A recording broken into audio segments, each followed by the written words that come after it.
In Cuba, the nation's ongoing cooperation with the Brazilian landless workers movement MST seeks to boost food production through knowledge and technology sharing in the agroecology field. More on the outcome of this cooperation with our correspondent Belén de los Santos.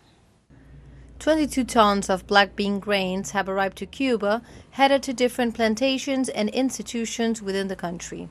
This is part of the ongoing collaboration between the Brazilian landless workers movement, the MST, and the Caribbean island seeking to boost food production through shared work on agroecology. Cuba's National Institute of Agricultural Sciences was among the facilities benefited by this cooperation. This is an institute that is in charge of the investigations in agriculture. It belongs to the Ministry of Higher Education, and it works on different lines of investigation.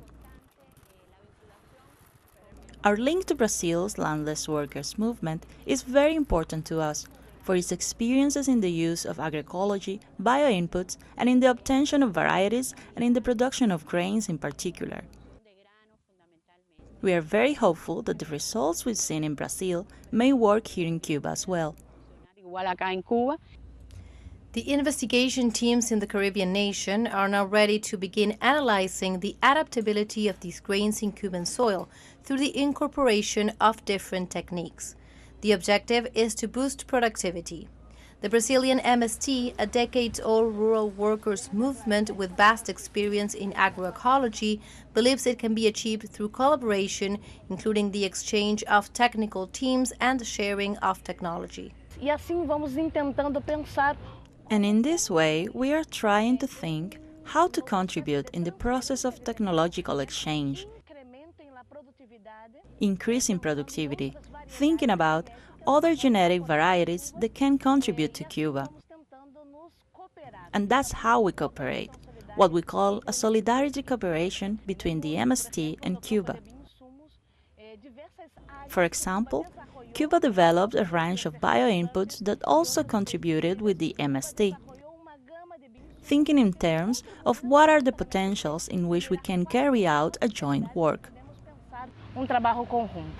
The cooperation is rooted in popular education, the conception that it's the rural workers themselves who best know their own context, and it's from the technical analysis and sharing of practices that the producers may find solutions to current challenges.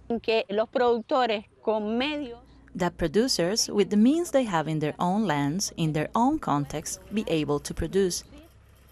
That they be less and less dependent on external supplies, so that everything remains in a closed cycle, and we can, like this, achieve better results.